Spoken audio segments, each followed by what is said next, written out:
Va ora in onda Spazio Più. Buon pomeriggio, buon ascolto a tutte le ascoltatrici e a tutti gli ascoltatori di Radio Libertà, in particolar modo dello Spazio Più del martedì. Lo Spazio Più è la trasmissione radio che i professionisti e imprenditori uniti conducono da queste frequenze da più di 20 anni e ci siamo occupati di tantissime cose. Oggi mi voglio occupare di galera. Tu dici ancora, già te ne occupi il venerdì, ma oppure il martedì. Sì, voglio farlo anche oggi, anche perché voglio unirmi al coro che si è levato un po' in tutta Italia. È il primo che ha intrapreso questa opera è stato un deputato del PD che mi perdonate, di cui non ricordo il nome, e che appunto ha letto una lettera del ex sindaco di Roma, l'onorevole Gianni Alemanno. Allora ho detto, se l'ha fatto lui, ha perso a lui, si sono aggiunti altre persone, ce lo voglio fare anch'io, perché io Gianni Alemanno l'ho conosciuto personalmente proprio nel 1983, perciò qualche giorno fa. E dato che scrive diverse cose che sì, condivido, che sono anche giuste, voglio unirmi anch'io a questo coro, voglio che appunto la mia radio, Radio Libertà, ne sia condivida anche lei questa cosa qua. Comunque, prima di tutto vi do il numero, visto che oggi non c'è nessuno che conduce con me appunto questa trasmissione, ma sono solo soletto, vi do il numero della diretta, per cui se qualcuno vuole aggiungersi, se vuole commentare, può farlo anche direttamente allo 02 92 94 72 22.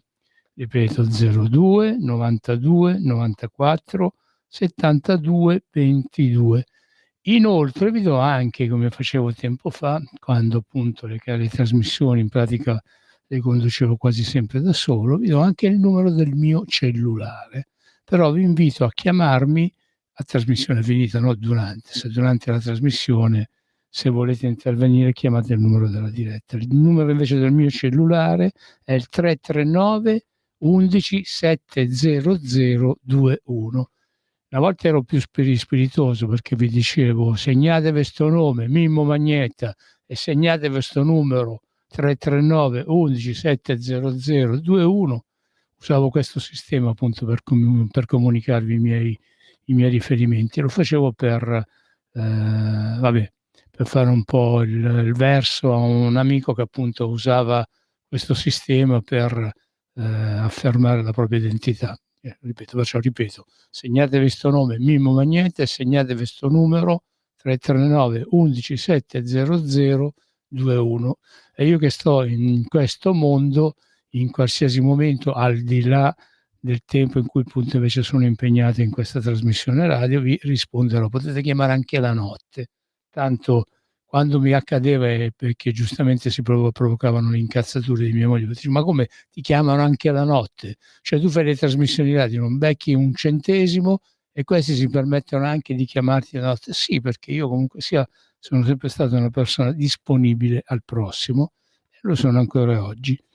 Ora, bando alle chiacchiere, andiamo alla lettera. C'ho qua in mano, sono la bellezza di 2 fogli e sono 3 facciate che la mitica regista Sveva mi ha stampato, perché io sono poco tecnologico in queste cose qua e preferisco sempre il cartaceo. Allora ecco, vi leggerò anche io questa lettera che Gianni Alemanno dalla prigione di Rebibbia, e più precisamente nel reparto G8 del carcere appunto di via Raffaele Maietti 165, ancora mi ricordo pure il civico.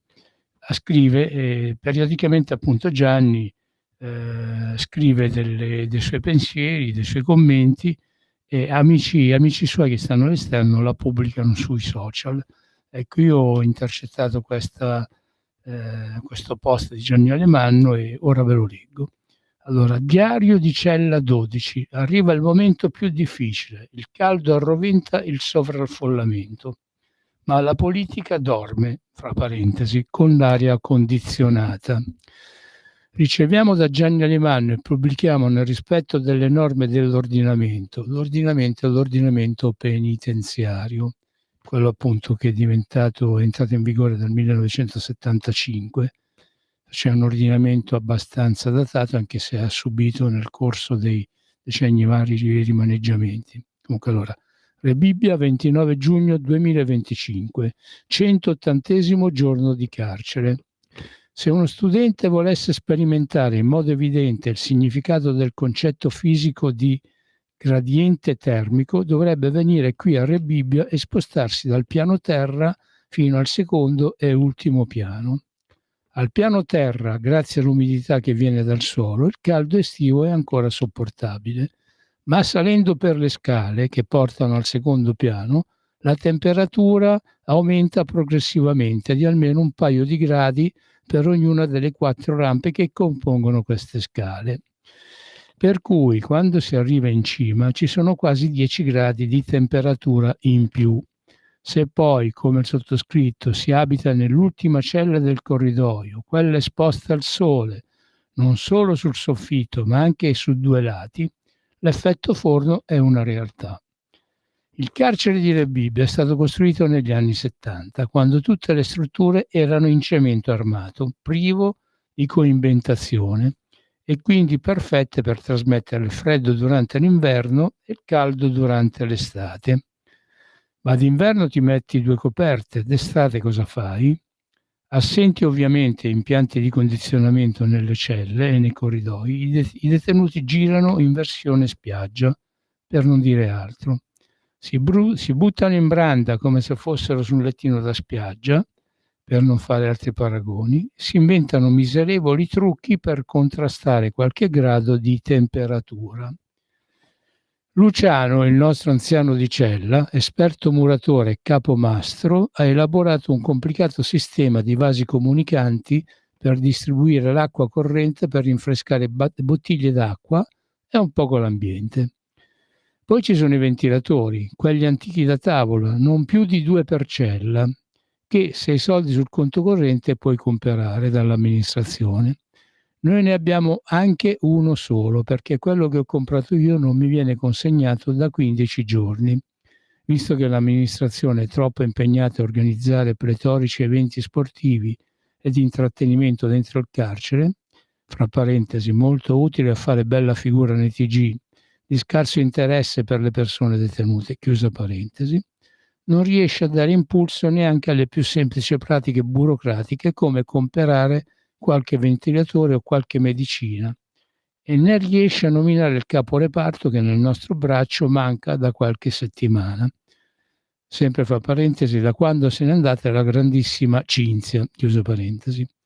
Così come avviene anche nel problematico braccio G11. Allora, a Rebibbia in pratica le sezioni vengono denominati bracci, perciò c'è il braccio G8, quello dove appunto è detenuta Alemanno, il braccio G11 dove ce ne sono altri, c'era il braccio del G9, il braccio del G8, insomma, sono chiamati in questa maniera qua.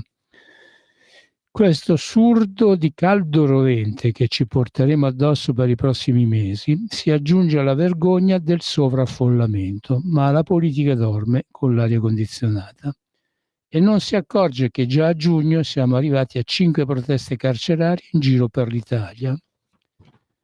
Errore clamoroso, oggi anche reato dopo il decreto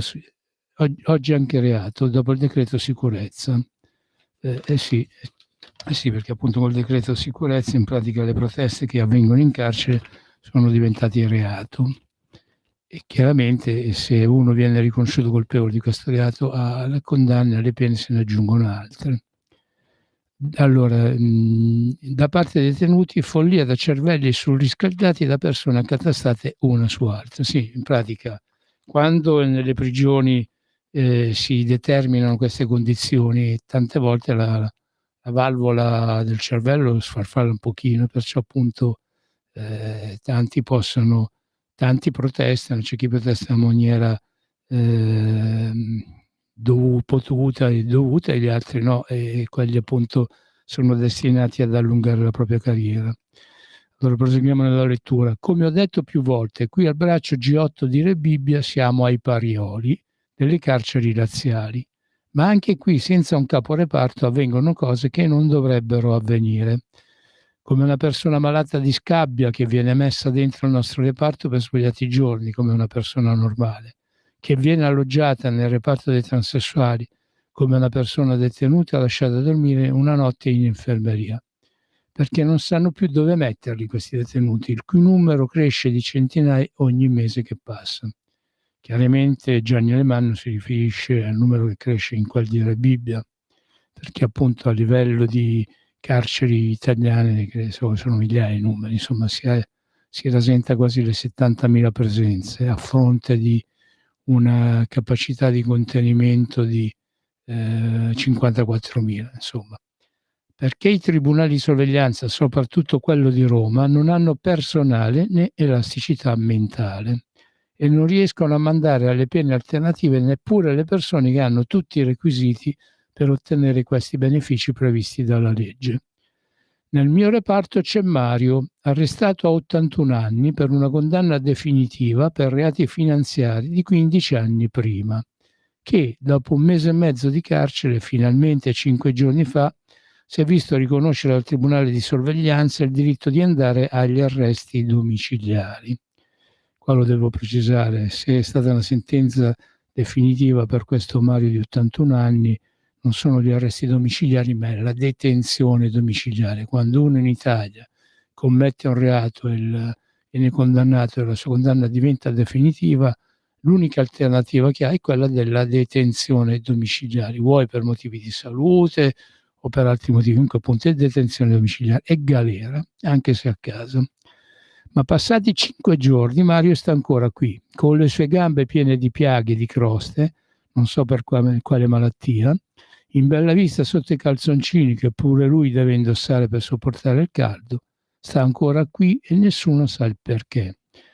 Ma la politica dorme con l'aria condizionata, aspettando che il commissario preposto costruisca magicamente le nuove carceri, che dovrebbero ospitare le 14.000 persone che sono detenute in più rispetto a quelle che per regolamento i nostri istituti penitenziari potrebbero ospitare.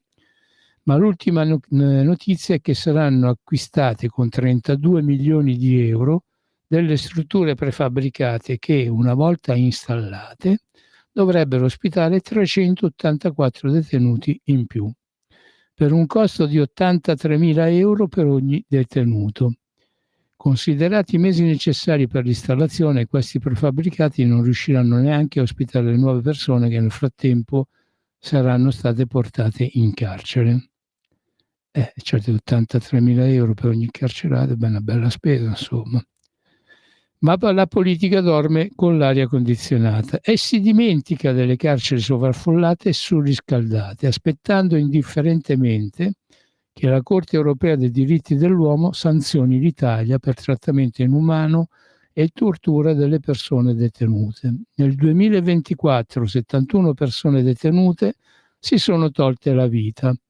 Nei primi 6 mesi del 2025 siamo già a 38, un suicidio ogni 5 giorni.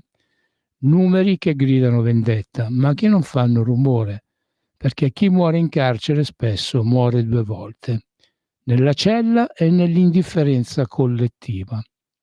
Ma la politica, se non dorme, fa la faccia feroce, legge e ordine, che dice ai cittadini: puniamo i criminali. Peccato che in questo modo puniscano anche gli agenti di polizia penitenziaria, seconde vittime del caldo e del sovraffollamento, che girano nell'aria rovente dei reparti senza neppure potersi togliere di dosso la divisa mimetica.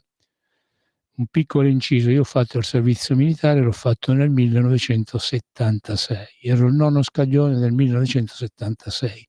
La divisa mimetica di cui all'epoca mi dotarono era utile che per morire congelati d'inverno e altrettanto utile per morire squagliati di caldo in estate. Queste sono le... Eppure siamo un paese che eccelle nella moda, insomma, ancora ci deve venire fuori un sarto, un modista che appunto produca delle divise che siano in grado di fare il loro dovere, vuoi in estate o vuoi in inverno, insomma ancora deve nascere. Cioè, ci vorrebbe un Armani delle divise o che ne so,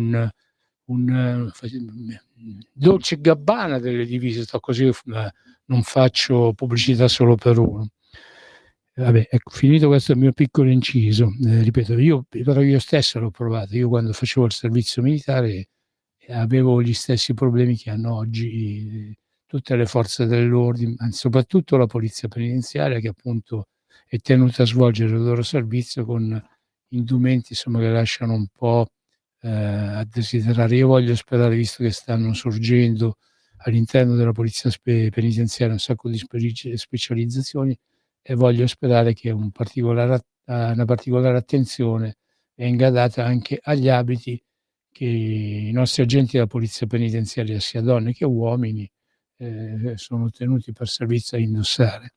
Perciò dobbiamo sicuramente migliorare le strutture penitenziarie, dobbiamo costruirne di nuove, comunque ristrutturare quelle esistenti, quelle che appunto, tipo, non so, le Bibbie che sono state costruite negli anni delle prigioni d'oro, perciò stiamo parlando di almeno 40, poco più di anni fa. Ecco, pensiamo appunto, oltre che a risistemare le strutture, a dare anche degli abiti adatti per appunto chi nelle prigioni ci lavora, perché appunto addirittura chi nelle prigioni ci lavora, come i poliziotti della penitenziaria, manco possono scegliere quello che devono indossare. Mentre un detenuto, se vuole, indossa una tuta, un pantaloncino, una maglietta di una certa marca, no, loro invece sono tenuti a indossare la divisa. Perciò se le divise fanno, passatemi il termine, cagare, questi son costretti a tenersela. Allora, questa è finita questa mia piccola precisazione, proseguo. Allora, stavo dicendo che appunto, peccato che in questo modo puniscano anche gli agenti di polizia penitenziaria, seconde vittime del caldo e del sovraffollamento, che girano nell'aria rovente dei reparti senza neppure potersi togliere di dosso la divisa mimetica.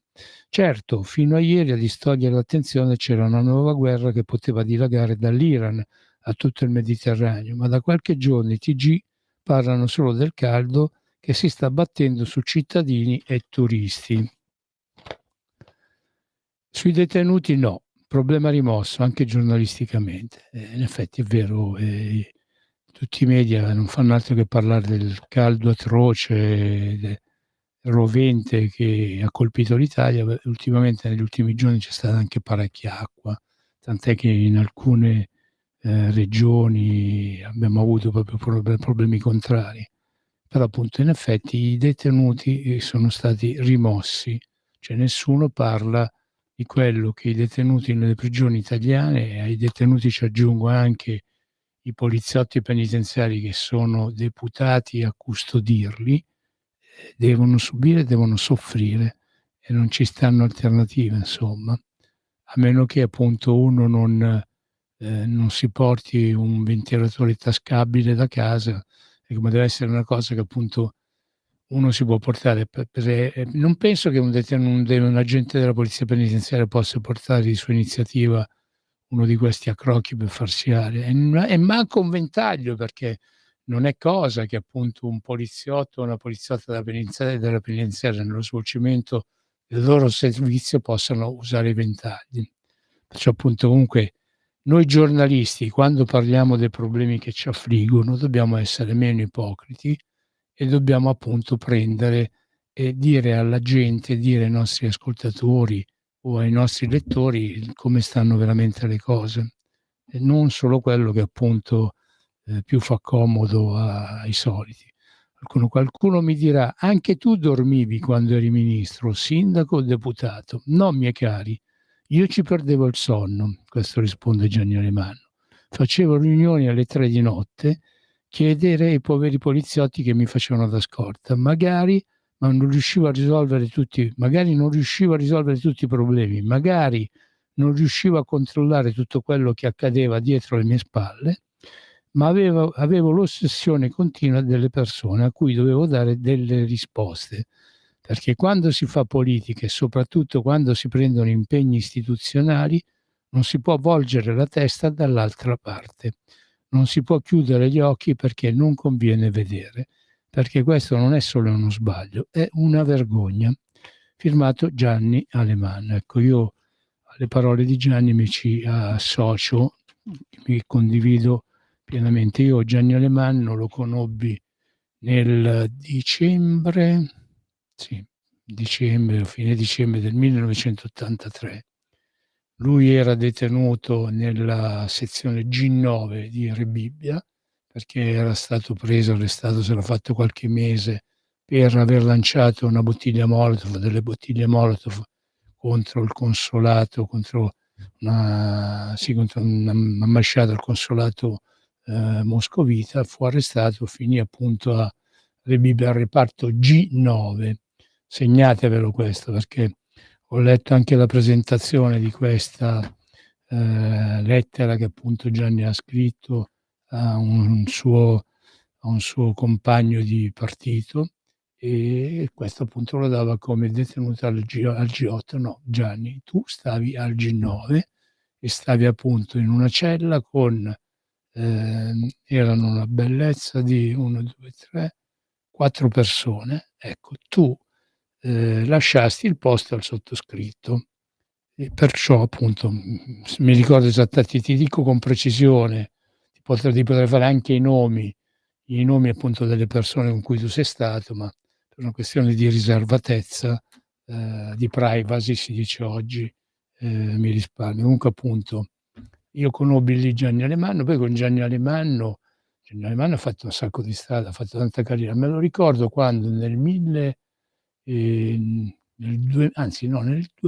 doveva essere, non mi ricordo se il 2000 o poco prima o poco dopo, praticamente lo rincontrai all'interno della rotonda di Regina Coeli, e partecipammo assieme a un mercoledì delle ceneri. Quella volta appunto Gianni partecipò alla processione all'interno della rotonda di Regina Coeli, il mercoledì delle ceneri, fece una sorta di processione, no, e lui era il sindaco, non mi ricordo se era già sindaco, se era il ministro dell'agricoltura, si era candidato come sindaco di Roma. Comunque insomma aveva questo ruolo istituzionale importante. Io invece mi ritrovavo all'interno della rotonda perché accompagnavo un consigliere regionale del Lazio. Fu una delle prime volte che io ritornai nelle prigioni italiane come accompagnatore, e fate conto anche, queste trasmissioni che io conduco, ecco, non proprio quella del martedì, perché quella del martedì dovrebbe essere legata solamente al lavoro, alle partite, ai lavoratori del popolo delle partite IVA, lavoratori autonomi, oppure anche ai lavoratori ma dipendenti, ma Ehm, il martedì appunto l'avevo in questa radio più di 20 anni fa, l'avevo dedicato appunto a questo settore. Oggi mi sono preso la libertà di cambiare argomento visto che appunto avrei dovuto fare questa trasmissione il venerdì, che è il giorno in cui lo Spazio Più, in collaborazione con un sindacato di polizia, fa una trasmissione appunto parlando di quelle che sono le problematiche dei lavoratori, di chi in galera ci lavora, cioè appunto della polizia penitenziaria. Ecco, io appunto sono stato quello che ha portato per la prima volta deputati o consiglieri regionali nelle prigioni italiane, e le ho portate per comunque dare attenzione, dare ascolto a chi nelle galere ci lavora. Io nelle prigioni italiane c'ho accompagnato la sottosegretaria alla cultura, la Paola Frassinetti, ci sono andato con l'ex consigliere regionale Massimiliano Bastoni, e poi appunto comunque ho partecipato a diversi altri convegni, anche partecipando anche ai convegni di Nessuno tocchi Caino. Insomma, io di prigioni me ne sono cominciato a occupare, vuoi perché costretto qua nel 1981, e vuoi appunto per libera scelta, ormai conosco e parlo di prigioni dal 1981. Ora siamo nel 2025, sono 44 anni. 44 anni che ho avuto modo di fare esperienze di quello che avviene in queste strutture. Ripeto, quello che Gianni Alemanno ha raccontato è una cosa veramente è vera e terribile ed atroce, perché se in questi giorni noi abbiamo provato, stando in mezzo a un'afa terribile, uno come alternativa c'era quella di buttarsi sotto una doccia, in una vasca da bagno. Quando invece stai ristretto fra quattro mura non hai alternative, e manca a dire che ti puoi lasciare versare addosso i secchi d'acqua fredda, perché non è cosa, insomma. In effetti bisognerebbe trovare delle alternative. Allora, se nel carcere di Rebibbia l'amministrazione penitenziaria permette i 2 ventilatori per cella, direttore o direttrice di Rebibbia Nuovo Complesso o del penale, così, datevi una mossa, vedete appunto di rifornire appunto a queste persone detenute quello che si necessita per non soffocare. E con questo penso che possiamo intendere trascorso la prima mezz'ora, giusto? E perciò vi invito a rimanere in ascolto, perché dopo la pubblicità ci sarà un'altra mezz'ora ancora. Non pensate di cavarvela con così poco. Grazie e pubblicità. Stai ascoltando Radio Libertà, la tua voce libera, senza filtri né censura. La tua radio.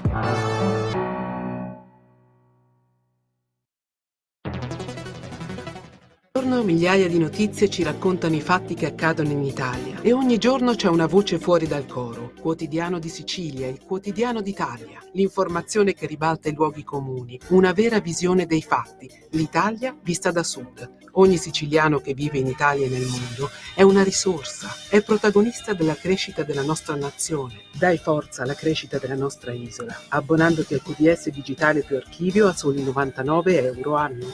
Quotidiano di Sicilia, il quotidiano d'Italia, una scelta di valore. in quanti ti promettono trasparenza, ma alla fine ti ritrovi sempre con la bocca chiusa e non puoi dire quello che pensi. Radio Libertà non ha filtri né censure, ascolta la gente e parla come la gente. Un nuovo modo per sostenere la tua radio. Visita radiolibertà.net. Ti basta un click e potrai versare il tuo contributo volontario direttamente online. Potrai donare con ogni tipo di carta di credito, anche prepagata. Ti aspettiamo online su radiolibertà.net. Sostieni la tua radio con il tuo contributo volontario. Radio Libertà. La tua radio. Diamo voce alla nostra gente. Rieccoci sempre lo Spazio Più su Radio Libertà, sono Mimmo Magnetta. Nella mezz'ora precedente vi ho letto la lettera che periodicamente, una delle lettere che periodicamente Gianni Alemanno, l'ex sindaco di Roma, ex ministro dell'agricoltura, ex capo dell'area sociale di quello che era appunto Alleanza Nazionale, ogni settimana scrive e viene pubblicata attraverso i suoi collaboratori che stanno all'esterno. Prima di passare all'altro argomento, se c'è qualcuno che vuole intervenire, vuole dire la sua rispetto a quello che io ho appena finito di raccontare, fatevi sentire. Il numero è lo 02 92 94 72 22 e se no, se non intervenite vuol dire che appunto è stato bene così. E se volete comunque questa parte di trasmissione io la pubblicherò tutta, perciò se volete ve la potete anche tranquillamente riascoltare sulla mia pagina Facebook personale, e se ci riesco, perché è un po' di tempo che non le pubblico più, anche su quelle del PIU, dei Professionisti Imprenditori Uniti. Come voi sapete, ogni tanto periodicamente sti social modificano piccole cose e io vado in crisi, insomma. Se per pubblicare un post sbaglio a schiacciare la virgola, che non ci riesco.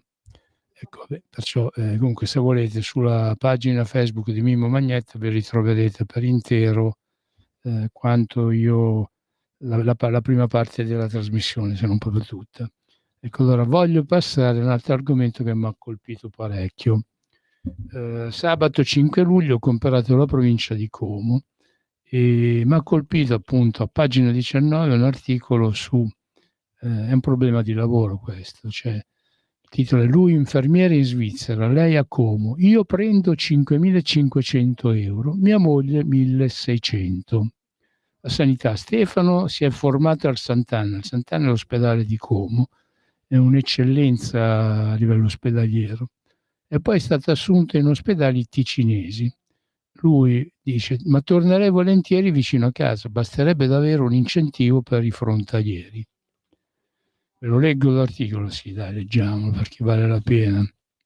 Cioè, com'è possibile che due persone, peraltro pure marito e moglie, che fanno lo stesso lavoro, hanno la stessa specializzazione, lui piglia 5.500 euro a 20 chilometri dalla moglie che ne piglia invece, perché la distanza fra, che ne so, Mendrisio, Stabio o Lugano con Como sono una ventina di chilometri, con la moglie ne piglia 1.600.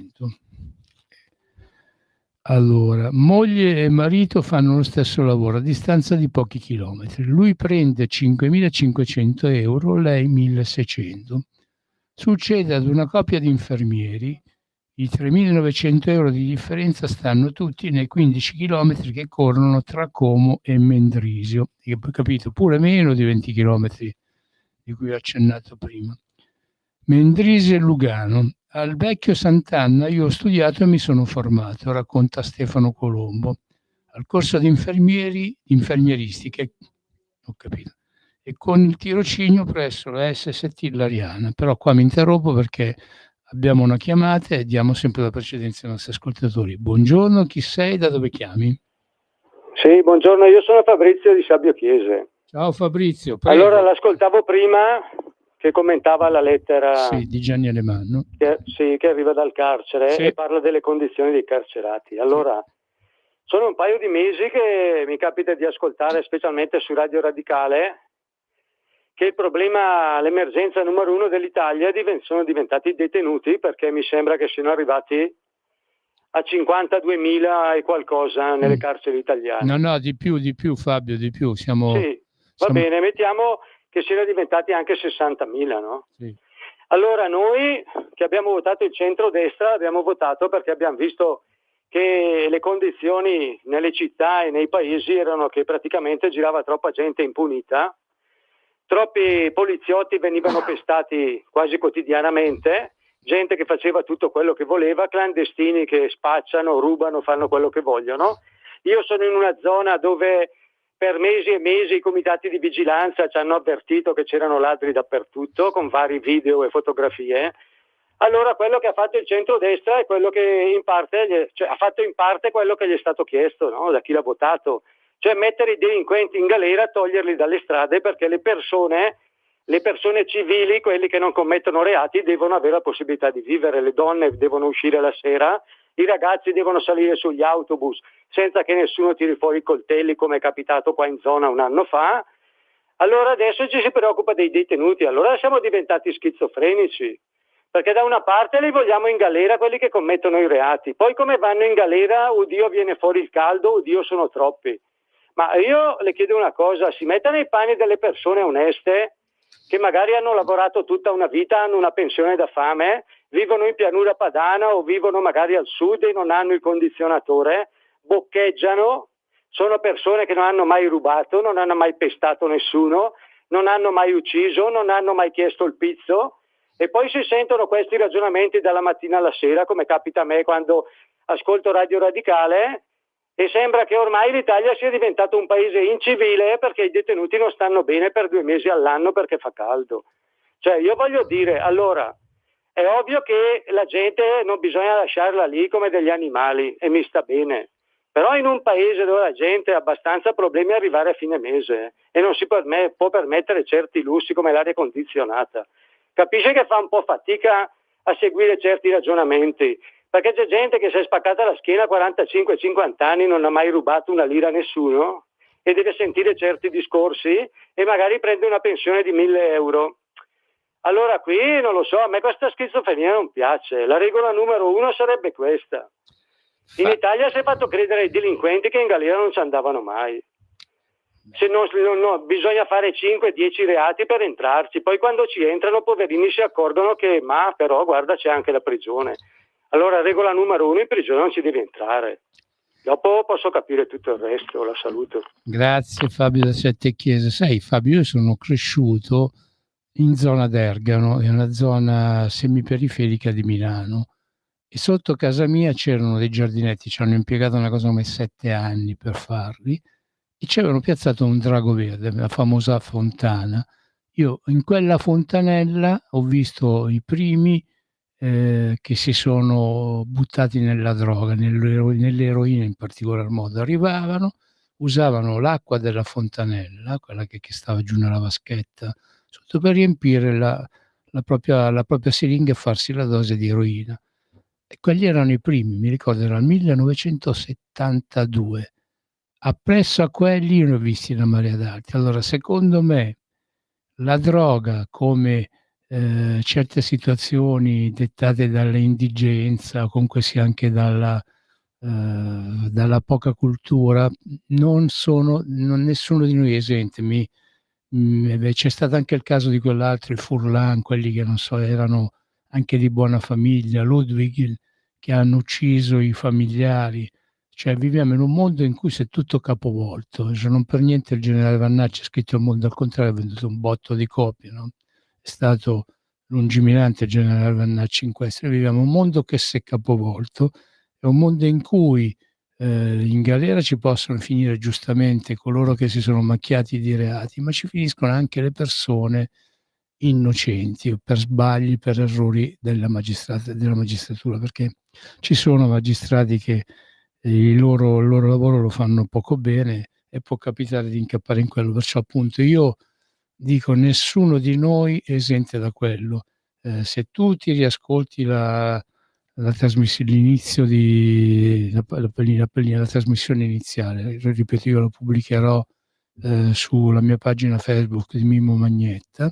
Se te la riascolti, ho letto la lettera di Alemanno e mi sono però soffermato parecchio sul fatto che quello che subiscono i detenuti del carcere di Rebibbia lo subiscono anche gli agenti della polizia penitenziaria, perché le prigioni sono a volte disumane sia per i carcerati, ma soprattutto per gli agenti, per quelli che ci lavorano, insomma, e quelli non hanno commesso nessun reato. Se non si può, cioè se non si può giudicare un reato, fare un concorso pubblico, vincerlo e diventare una forza dell'ordine come i poliziotti penitenziari. Allora sicuramente qualche cosa nelle prigioni italiane non va bene. Tu dici, ma insomma questi in fondo hanno fatti criminali, delinquenti, cosa? Ecco, io quando ho cominciato a fare queste trasmissioni, sto parlando di 8 e passa anni fa, perché sono stato il primo qua, si chiamava ancora Radio Padania Libero, ho dato la voce alla polizia locale prima e poi alla polizia di Stato e poi appunto alla polizia penitenziaria. Io quando cominciai però precisai, se io avessi vinto la rivoluzione, nel mio mondo ideale non ci sarebbe stato bisogno né di carceri né di carcerieri, e sicuramente avremmo avuto più disoccupati, perché ci sarebbero stati meno avvocati e meno giudici, perché appunto se partendo tutti quanti dagli stessi diritti, dagli stessi principi, uno sbagliava per conto mio, non aveva nel mio mondo ideale non avrebbe dovuto sopravvivere. D'altro invece non siamo nella Cina popolare di Mao Zedong e manco nella Cambogia, in certi regimi appunto che hanno usato certi sistemi poco democratici. Insomma, viviamo in Italia, l'Italia è una repubblica democratica, la Costituzione italiana cita all'articolo 27 che chi finisce in galera deve essere rieducato, allora chi finisce in galera deve essere posto nelle migliori condizioni per subire per partecipare al trattamento per rieducarsi. Al di là di questo, dico, se poi comunque le persone che sono detenute devono essere custodite, protette e controllate dalla polizia penitenziaria, ecco, un poliziotto penitenziario, sia donna che uomo, ha il diritto di svolgere il proprio lavoro in condizioni sane, non insalubri, perché ripeto, quello che succede in certe prigioni da dove ti manca l'aria, succede appunto anche a chi ci lavora. E venerdì appunto ve lo preannuncio, venerdì avrò la seconda lettera che ho intercettato di Gianni Alemanno, dove parla proprio di questo aspetto qua. Perciò venerdì, se volete, ascoltate lo Spazio Più in collaborazione col SINAPPE e ne sentirete di belle. Ripeto appunto, comunque per conto mio, chi va a fare un lavoro che è previsto dalla nostra Costituzione deve essere in condizione di A, sapere quando entra al lavoro, e B, quando esce, e se alla mattina ci entra sano, quando esce il pomeriggio deve essere altrettanto sano. Il problema è appunto che questo non avviene. Questo non avviene perché ormai ci sono prigioni che praticamente cadono a pezzi, ci sono i sempre problemi di organico, di mancanza d'organico, per cui in pratica tu ti ritrovi una persona, un agente o donna o uomo che deve controllare o comunque deve custodire un centinaio di carcerati. Ecco, allora questo non è possibile. Allora io dicevo, diamo alle carceri quella che è la giusta ristrutturazione. Poi comunque sia, se siamo in un periodo di caldo terribile e se che l'amministrazione di ogni singola prigione prevede che in ogni cella ci devono stare almeno 2 ventilatori, e se uno l'ha fatto la domanda, ha messo anche soldi, comperateli. Insomma, in fondo in Italia se si vuole le soluzioni si trovano. Non diamo sempre la colpa a qualcuno, oppure comunque sia, dato che quello ha fatto il delinquente, ha voluto fare il ladrone, ha voluto fare il bandito, allora se sta lì non può pretendere l'aria condizionata, e chi gliela vuole dare l'aria condizionata? Però calcolate che l'aria condizionata non c'ha né il detenuto e manco la gente che ci lavora. Ripeto, se no ammazziamoli tutti, costa anche di meno. Insomma, io mi ricordo che in Cina, quando uno commette il reato, gli sparano un colpo alla nuca, il colpo del proiettile lo pagano i familiari. Facciamo una legge, cambiamo le cose e via. Ripeto, non si può fare perché l'Italia è un paese democratico, sono 80 anni che noi viviamo in questa democrazia e sono 80 anni che appunto succedono queste cose che secondo me non devono accadere. Un po' come non deve accadere che c'è il marito infermiere che lavora in Svizzera e piglia 5.500 euro, e invece c'è la moglie che lavora in Italia a 15 chilometri di distanza e ne prende 1.600 euro. Come non può esistere che noi mettiamo al mondo figli, è vero che l'Italia adesso sta mettendo al mondo, si sta avvicinando al numero 0 come nascita, no? Però quei pochi giovani che noi mettiamo al mondo, che li facciamo crescere, gli diamo l'educazione, gli diamo anche lo studio, cioè li facciamo andare a studiare nelle nostre università, gli paghiamo noi la formazione, poi dopodiché li vediamo che sono costretti ad emigrare appunto e andare all'estero, perché se rimangono in Italia manco possono andare a fare i panini da McDonald's o andare a fare le pulizie da McDonald's, perché tanto qua in Italia abbiamo sempre chi da McDonald's si offre a meno. Perciò noi abbiamo giovani che appunto sono delle eccellenze, sono bravissimi anche, molto intelligenti, molto capaci, che appena pigliano la laurea prendono e se ne vanno all'estero, perché qua in Italia se no morirebbero di fame. Cioè qua tiro in ballo la regista. Sveva, quanto paghi tu d'affitto per avere una stanza? 850 euro. Ecco, Sveva, 850 euro per avere una camera in un appartamento che condivide con altre persone. Io c'ho avuto mio figlio che è stato per un anno, ha vissuto a Roma e stava in una stanza che secondo me non ha niente da invidiare alla cella di Rebibbia, perché a Rebibbia ci sono delle celle singole che praticamente sono 3,5 metri per circa 2 metri di larghezza, però c'hanno una finestra. Ecco, mio figlio è stato era vicino alla stazione termica, però non c'era la finestra. per avere l'aria dovevi tenere aperta la porta e mio figlio appunto pagava 700 €.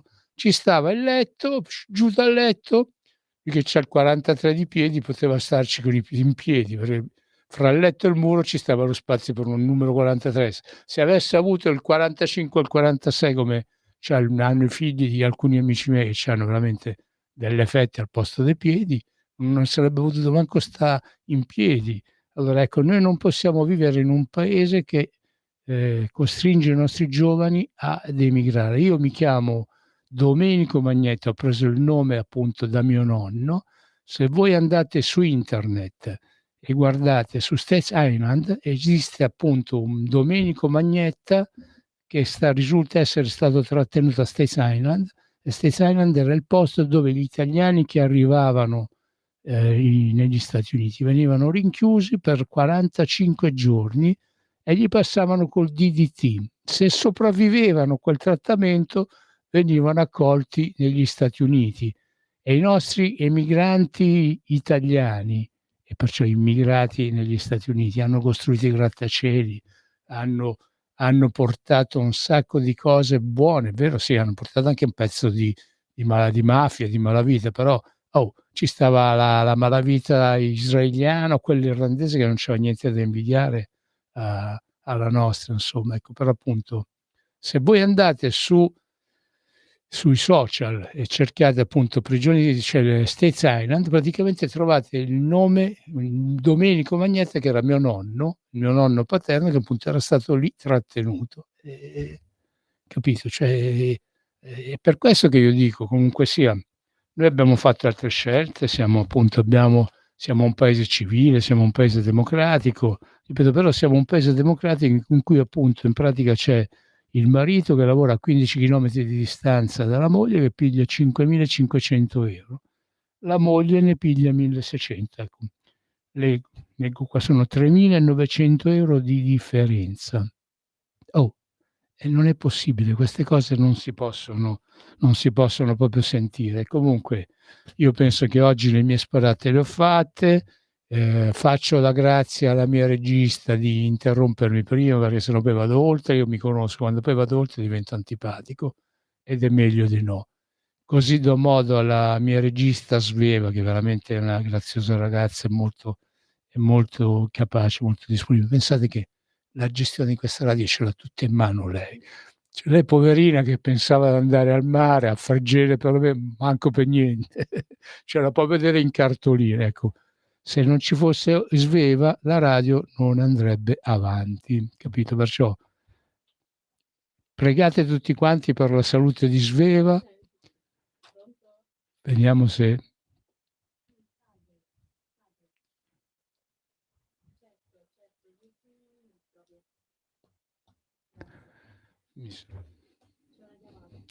vabbè, passiamola dai. Prima di chiudere sentiamo l'ultimo ascoltatore. Buongiorno, chi sei, da dove chiami? Buongiorno, Locatelli Milano. Ciao Locatelli. Senta, prego. Salve. Senta, a me mi pare noi stiamo subendo un sacco di disgrazie poiché commettiamo sempre un sacco di errori. Mi riferisco alla civiltà italiana, cioè ne hanno fatti di tutti i colori. Faccio un esempio. Ad esempio, quando siamo entrati nell'euro, che cosa è successo? Ci hanno dimezzato stipendi e pensione, come lo dite anche voi, come si ripete sempre, però dico, ma la gente si sveglia la mattina, è normale, ha fatto la scuola elementare almeno, perché di fronte a queste cose non so cosa c'è da fare, non c'è da parlare, perché qui stiamo rovinando il futuro, l'abbiamo rovinato noi, ma per non dire anche del resto. Lo sanno tutti, anche i magistrati, che sono spesso e volentieri dei delinquenti, che per distruggere un paese, lo sanno anche i topi, occorre invasione clandestina in magistratura.